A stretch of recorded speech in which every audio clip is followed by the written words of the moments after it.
आज आपको छोटी सी जानकारी देना चाह रही हूँ।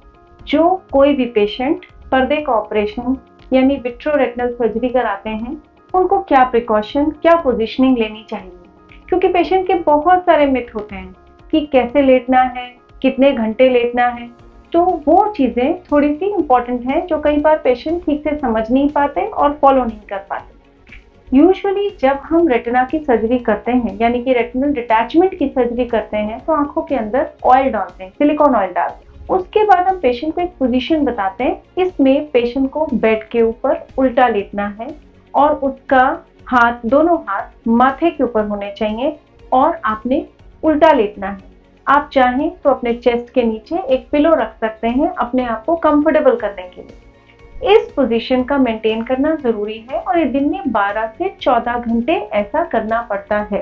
हम बीच में थोड़ा ब्रेक लेके कर सकते हैं और हम इसमें लेटने की बजाय चेयर पे बैठ के टेबल पे अपना सिर रख सकते हैं। लेकिन इसमें इम्पोर्टेंट ये है कि अपने दोनों हाथों से माथे पे टिकाना है, तभी ये पोजीशन कंफर्टेबल और हमारे लिए फ्रूटफुल होती है।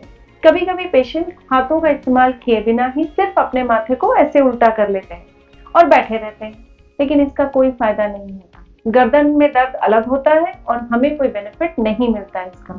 सो ये इस टाइप की पोजीशन, जिसे हम प्रोन पोजीशन कहते हैं, this is very important for the success of the surgery, क्योंकि हमारे रेटिना को चिपकने के लिए हमने जो लेजर मास्क डाले हैं और जो ऑयल डाला है उसको 2 to 3 वीक कंफर्टेबली लगते हैं, इसलिए ये पोजीशन मेंटेन करना जरूरी है।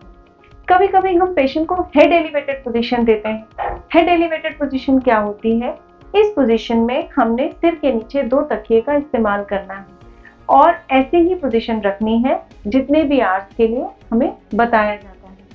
कभी कभी पेशेंट हमसे पूछता है कि डॉक्टर साहब खाने में क्या खाना है? रेटिना की सर्जरी या as a matter of fact eye की सर्जरी का खाने से कोई ज्यादा रिलेशन नहीं है।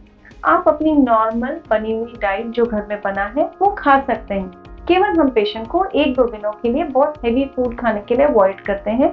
अदरवाइज एज सच खाने का कोई प्रिकॉशन नहीं है, बट आई वुड सजेस्ट कि हमें green leafy vegetables, dry fruits और अपने आप को अच्छी तरह हाइड्रेटेड रखना चाहिए for the good recovery of the I. Thank you.